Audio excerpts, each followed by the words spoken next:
Welcome to this episode. I think this is quite an important one. It's about Putin's delusional speech and the responses he gave to reporters just in the last week. Before we jump into that, thank you to everybody who supports the channel through Buy Me a Coffee or Patreon. It is incredibly important to help keep the work of the channel going day in, day out. Without your support, frankly, I couldn't do any of this, plus all of the events that we've been running this year and the events that we are still planning to run through the course of the year in support of Ukraine and the democratic values that they are fighting for.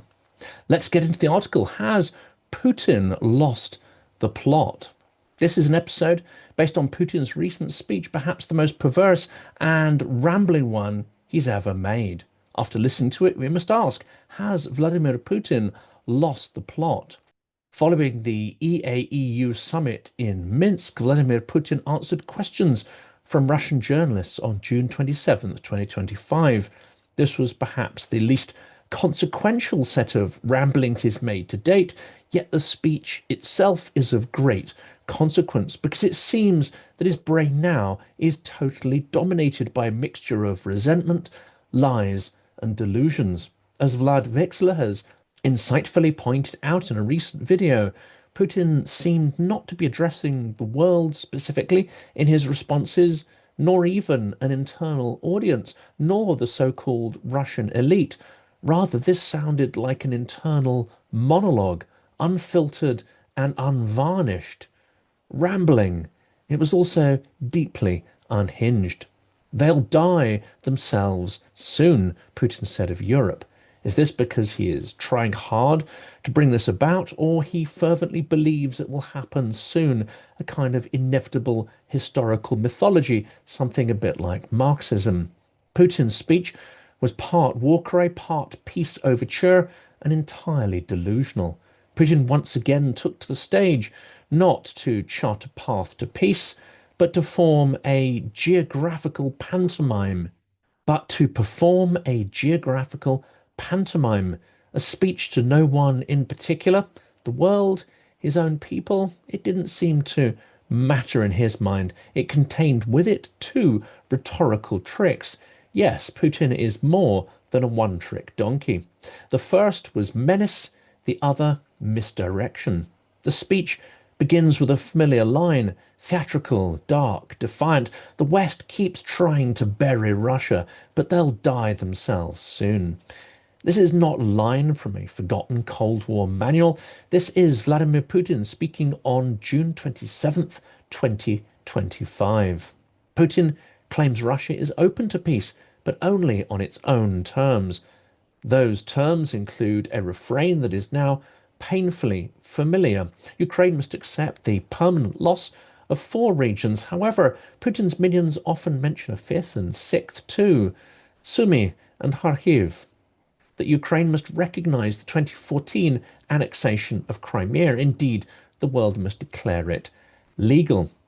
Also, thirdly, they must agree to full demilitarization. This now includes the destruction of all weapons and systems provided by the West to Ukraine and the dismantling of their domestic weapons industrial complex. Well, why not? With a peaceful neighbor like Russia, what could possibly go wrong? Let's call this speech and these demands what they are: surrender, capitulation disguised as negotiation. And while dangling this so-called offer, Putin continues to spin the old narrative that is the West, not Russia, that is aggressive. They encourage separatism and terrorism under the principle of everything is fine if it's against Russia. Well, the irony of this statement must be clear to everyone. This is the same regime that launched a full-scale invasion of Ukraine in 2022 and has been organizing and fomenting the war in Donbass since 2014, and which has pounded civilian centers from Kharkiv to Kherson ever since. But Putin wasn't finished. Amidst his firebrand rhetoric, he extended a note of admiration, not towards Ukraine's defenders or the mothers of the hundreds of thousands of Russians sent to die in Bakhmut, for instance, but towards Donald Trump. Russia and the US, he said, have good prospects for economic cooperation. American businesses are signaling their desire to return to the Russian market. And he said this: I respect Trump greatly and believe in the sincerity of his efforts to end the war. Well, it's clear what Putin is doing, hedging his bets, seeding the ground for 2025 and beyond, hoping this second Trump term might give him the strategic pause that he needs. Certainly, the prospect of a third round of so-called peace negotiations is little more than an attempt to delay the supply of munitions to Ukraine by Western allies and to sow distrust and apathy. But not everything is going Putin's way, and perhaps he senses a change, a frustration in the US about the games that are being played. In fact, according to Trump himself, Putin even offered to mediate the Israel-Iran conflict, to which Trump reportedly replied, "No, I don't need help with Iran. I need help with you."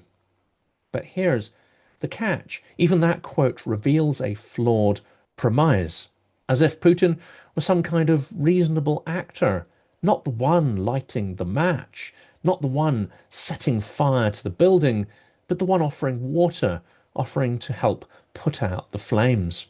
Across the Atlantic, the response to Putin's latest overtures was swift and cold. German Chancellor Friedrich Merz did not mince his words. Asked if he would speak with Putin, his answer was clear. A heavy Russian attack on Kiev and a hospital accompanied the latest visit of the Hungarian Prime Minister to Moscow. An attack on a children's hospital followed the latest phone call between my predecessor and Putin.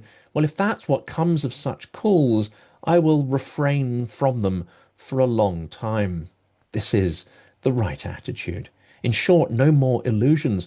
Talking to Putin, says Merz, no longer de-escalates the situation. It invites escalation. And on the question of Trump, Merz was diplomatic but firm. The US president is showing more skepticism and becoming more critical. I believe President Trump is getting closer to Europe's assessment. Well, that's a charitable reading of the situation, but it signals that Europe at least sees the game Putin is playing and isn't eager to play along anymore. And we need to take this all with a pinch of salt, at least Trump's attitude, not least because it's been alleged that Trump has just lifted sanctions of several leading Russian banks. Well, this is quite the opposite of applying pressure on Putin. And Putin, for his part, attempted to pivot, promising to reduce military spending next year. Given the scale of offensive operations and, of course, Putin's delusional ambitions, this seems like a bluff, meant as much for his internal elites as for an external audience. We are planning to reduce defense spending for us next year and the year after, over the next 3-year period, in fact, and Europe is thinking about how to increase its spending. So who is preparing for some kind of aggressive actions, us or them? And apparently outraged Putin asked. It's a clever line, but of course it rings hollow. Here are the actual facts. Russia's 2025 defense budget hit 6.3% of GDP. That is the highest level since the Cold War, and those are the announced figures. It's likely that the real investment in Putin's war economy is far, far greater than that, but hidden from the official statistics. Defense now makes up a third of all federal spending. The Kremlin has increased military wages and round-the-clock factory production to sustain the war machine. This isn't disarmament. This is the opposite of it. And what he's saying is simply damage control, a fiscal scramble driven by falling energy revenues and mounting inflation. Well, see our recent episodes on the staggering losses of the Russian army and the terrible state of the Russian economy. As Putin himself admitted, he, Trump, recently stated that it turned out to be more difficult than it seemed from the outside to stop the war. Well, that's true, says Putin. Again, Putin started the war. Putin continues the war. Putin maintains the war. Putin is showing no sign of wanting to stop the war. This is an extraordinarily disingenuous statement. But he still insists negotiations are ongoing, even as Ukrainian President Zelensky warns that gestures like returning bodies of 3,000 fallen Ukrainian soldiers are mere distractions timed to manipulate Western media and delay more sanctions on Russia. So let's be clear, Putin's speech, this is not diplomacy. It is pure manipulation by an arch manipulator and ex-KGB agent. This is not peace, it is propaganda. Every time we pretend otherwise, we betray the ideas of sovereignty, justice, even the possibility of a victory over tyrants. We risk falling into a purely expedient and transactional mindset, and we fall into that way of conducting geopolitics. This is called a realist point of view, but it amounts to little more than a failure to imagine victory and moral cowardice, the failure to take steps to achieve a victory and to enable a Ukrainian victory over Russia. Putin wants to sell to the West a version of himself as peacemaker, even while his jets bomb hospitals and his factories churn out shells and artillery pieces. He wants to dress up annexation as compromise and occupation as security. But the world has seen this film before. It seems almost endlessly for the last 2 decades in Georgia, in Syria, in Crimea. No amount of American isolationism or European hesitation can change what is true. Putin's war is real, it's ongoing, and it must be stopped, not with flattery, not with kind words or hollow words, or by sticking our heads in the sand. It can only be resolved with true will. And Ukraine is the instrument to achieve this victory over authoritarianism on the European continent. Well, before we sign out on this episode, here is a summary and a deeper analysis of Vladimir Putin's June 27th, 2025 remarks in Minsk, with some reactions and commentary on the implications for Ukraine and the West. Here are the key themes of the speech. He delivered this at the EAEU summit in Minsk, and it was a mixture of bravado, deflection, revisionism, and strategic messaging. While nominally focused on economic integration within the Eurasian Economic Union, that's what the acronym stands for, the session quickly morphed into a sprawling justification of Russia's war in Ukraine and a polemic against the West. Here are some of the key themes and claims that Vladimir Putin made. One, Russia is not the aggressor. Putin accused the West of provocation and historical betrayal. The so-called Western community is turning everything upside down. We are not aggressive. It is the collective West that is aggressive. Again, this is Orwellian in its absolute scale of distortion of reality. Number two, NATO is to blame for the war in Ukraine, invoking the false promise narrative. They blatantly lied to us, promised not 1 inch eastward, and then came wave after wave of expansion. Well, of course, it's not expansion.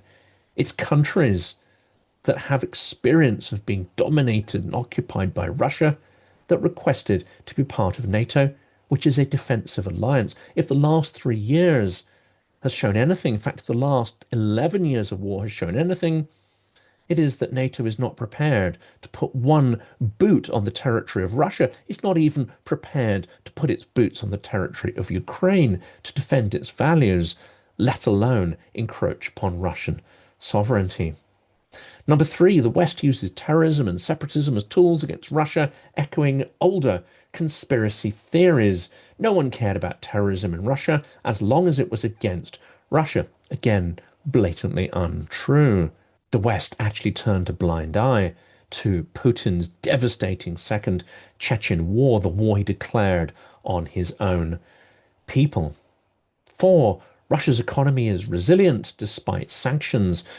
Last year, Russia's economy grew by 4.3%, while in the Eurozone growth was just 0.9%. Well, we've covered this in the episode about Russia's Potemkin facade economy. It is in a parlous state, only held together by exorbitant military spending. That means Putin cannot stop fighting because his entire economy is now dependent on the military-industrial complex and on the wages that are being paid for the conscripted and contracted soldiers. Number five, Putin signaled readiness for a new round of peace talks, but under his own terms and without budging on Russian demands.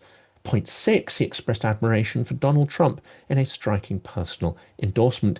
He is a courageous man. I'm convinced that President Trump is genuinely committed to resolving the issue on the Ukrainian track. Well, whatever he means by that, Putin is just stringing Trump along in a delusional, hollow so-called peace process. And lastly, number seven, he mixed bluster and threat with delusion in one of the most jarring statements of his speech, being, "They have been burying us all the time," he said about the West. "They themselves will die soon enough." Is this his strategy? Is this his war-winning strategy? That the West is simply going to wither on the vine, collapse, and die in the next couple of years?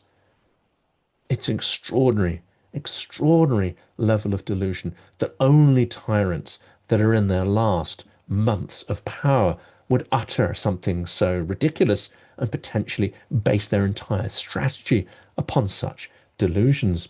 Well, here are some of the more interesting quotes from the speech. "They themselves will die soon enough." This is a chilling invocation of collapse and vengeance against the West, which really rings hollow.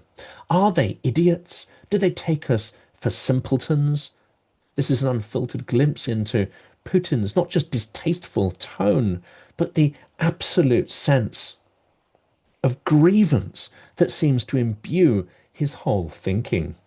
We have already handed over more than 6,000 bodies and are ready to transfer nearly 3,000 more. This is Putin treating human life as something utterly transactional. We also now know that in the bodies that were handed over, supposedly of Ukrainian soldiers and victims of the war, there were many bodies of Russians just carelessly slung in and included in the job lot. "Let them arm themselves, let them spend. It's their problem, not ours," he said in a taunting dismissal of NATO's increase in defence spending. In reality, I think this has got him irked. He is concerned that the West are finally getting their act together to spend more on their collective defence. "We want to complete the special military operation with the result we need." That phrase tells you everything you need to know. It's a clear signal that Putin's war aims remain unchanged. Those war aims are not just recognizing Crimea. They're not just 4 oblasts or 6 oblasts. His aim is the entire eradication of the Ukrainian state. Well, here are some of the extended reactions to that speech. Here is the long quote from Chancellor Friedrich Merz. "Heavy Russian attack on Kiev and a hospital accompanied the latest visit of the Hungarian Prime Minister to Moscow. If that's what comes of such calls, I would refrain from them for a long time." Merz has sharply rejected the idea of this diplomatic outreach to Putin, citing a pattern of escalation following previous contacts. And this was echoed by European officials, as reported by DW and European Pravda. They warned against false peace gestures by Moscow, and they expressed a unified skepticism towards Russian talks, which are held without Ukrainian consent. The NATO response was that just a few days earlier, NATO had agreed to raise defence spending to 5% of GDP over the next decade, citing Russia as the primary threat. Putin's response, pledging a reduction in Russian defence spending, was met with widespread disbelief, in fact, incredulity by many. Analysts called it pure posturing, noting that Russia's current defense budget is already consuming over 6.3% of GDP. Those are the official figures, and the real figure is likely far, far higher. US analysts and commentators said while Donald Trump was praised by Putin, many US experts viewed this as part of a broader Kremlin strategy to influence the 2024 election narrative. As one former US diplomat noted, Putin doesn't praise people by accident.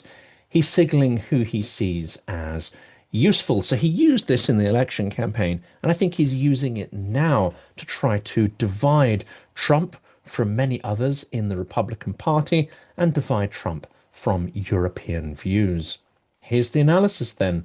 The lies, the strategy, the delusion. This was not a peace speech, not in any sense. It was a propaganda performance designed to achieve 4 things. 1, rewrite the origin story of the Ukraine war, shifting blame to NATO. 2, play the victim card, framing Russia as cornered and betrayed. 3. Signal a willingness to negotiate, but only from a position of strength, maintaining maximalist goals. This tells us something about what Putin's likely to do for the rest of the year. He wants to increase that position of strength so he can extort Ukraine and Trump to an extent, or use Trump to extort Ukraine into a punishing peace deal. Well, I think neither of those things are actually going to happen. And lastly, number 4, he wants to influence a Western audience, especially those sympathetic to isolationism or authoritarianism. The most dangerous aspect of the speech isn't the aggression, it's the delusion. Putin speaks of economic growth while quietly admitting inflation and budgetary strain that are hitting the Russian economy. He offers talks while refusing to change any of the conditions that caused the war. He praises Trump while actively continuing a war that undermines the international order that Trump once claimed to protect, although shows no sign of protecting in this second term. His worldview is a closed loop. Russia is always the victim, the West is always the aggressor, and violence is always justified as defense. But in trying to achieve this so-called security, Russia causes mayhem, destruction, chaos, and carnage, the very opposite of security, in fact. The implications are serious. For Ukraine, this speech confirms that Russia has no intention of halting its aggression. Peace, on Putin's terms, means the dismemberment of Ukraine. For the West, we need to take these messages seriously. Any flirtation with appeasement risks legitimizing Putin's delusions. His strategic aim remains unchanged: force Kiev into capitulation and weaken Western resolve. And there is an implication for global stability as well. The speech confirms Russia's orientation as a revisionist power, willing to lie, disinform, and escalate, not from a position of strength, but from a position of weakness and desperation, not to improve the position of Russia, but to shore up its authoritarian regime. Here are the final thoughts. Putin ended with a warning disguised as defiance. We are planning to cut defense expenses next year while Europe increases theirs. So who is more aggressive, he asks. But the world has seen this before. The tyrant who blames others, who gaslights the world, who demands peace only after committing horrific war crime after war crime. This wasn't a negotiation offer, it was a threat and a test of Western clarity.